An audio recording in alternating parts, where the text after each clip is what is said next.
everybody, welcome back to Cabin Creek Homestead. Today I want to share something really unfortunate with you. We've gone through a lot of animal loss lately, and this one is very frustrating to talk about because there's a lot of things that we can do to prevent animal loss, but then sometimes you're just surprised and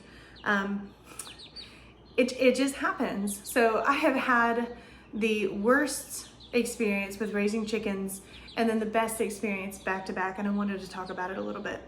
As you know, we've been incubating eggs for several months now, and we had well over 30 chicks in incubators, and they were moving up to bigger brooders.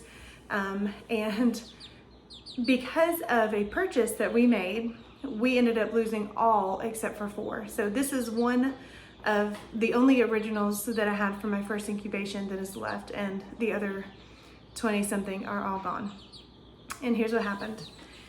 A friend and I love raising chickens, and we decided to co-parent some chickens, and we wanted to order some specialty eggs from a hatchery, not eggs, 1-day-old pullets from a hatchery, and they arrived here and they seemed to be in pretty good condition, and I put them in a brooder by themselves for several days. I happened to have just incubated my own eggs here at home, and they were around just 3 or 4 days apart. So after spending a little bit of time in their own little incubator, where they had plenty of food and they were not crowded. There were 8 of them. They were all specialty green egg layers. They began dropping like flies, and it did not take long for all 8 of them to have passed away. Because I put them together with my own chicks, I started to lose my own. And I was researching and trying to figure out what could they have possibly brought from their little hatchery into our farm. And there's a lot of diseases out there, but I ended up thinking, and I don't know how to pronounce this because I've never heard it spoken, I've only ever read it. Coccidiosis, it's this. So I immediately began treating the remaining birds for it, and in the end I was only able to save 4 of them. And I learned some valuable lessons, obviously, in that situation. I assumed that birds coming from a hatchery as big as this one were just going to be amped up on biosecurity, and that I would not be risking spreading any kind of disease from a hatchery to my own birds, and that was my mistake. And you know, when we bring equines into this area, and when we bring new goats, when we bring anything, we are just super careful to watch signs for any kind of illness so that we're not spreading it around. And I should have just kept them separate for a long time, and that way the parasitic infection that the birds came with from the hatchery would not have passed on. So my friend and I were very disappointed. We did let the hatchery know what had happened. They refunded our money, and I didn't press the issue further. I'm sure that they are well aware of what's going on because they must be suffering a loss as well. And so I don't want to add insult to injury. And this is just, it's a hard time with the avian flu that's been going around for everybody. So they are aware, and I just have faith that they are fixing the situation. Then Christmas came, my husband bought me my incubator, and I saw this woman on Facebook Marketplace that is close to our area that had hatching eggs, and they're just multicolored rainbow eggs, and that is the dream. I love eggs of all colors. And so I contacted her and said, hey, I would like to come get some, and I picked up over 2 dozen from her, and then half of them were not even fertile. And I was like, oh my goodness, I cannot do this anymore. I can't keep losing chickens. And they were not like terribly expensive, but they weren't cheap either.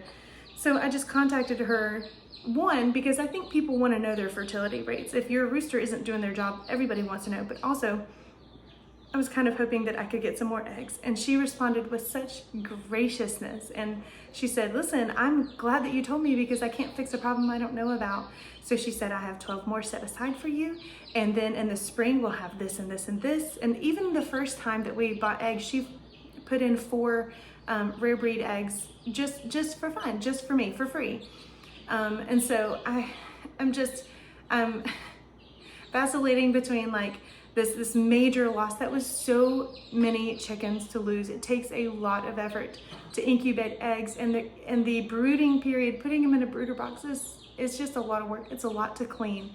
You're constantly making sure their water is clean, cleaning out the tub, changing the papers that's in there and changing the pine, making sure their water is fresh, but also washing off their butts because sometimes their little vents get stuck full of poop, and they can't poop, and then it becomes impacted and they die. So there's a lot that goes into raising baby chicks. That's why if you ever want to buy any of mine, they're going to be $30 a piece. I'm just letting you know right now.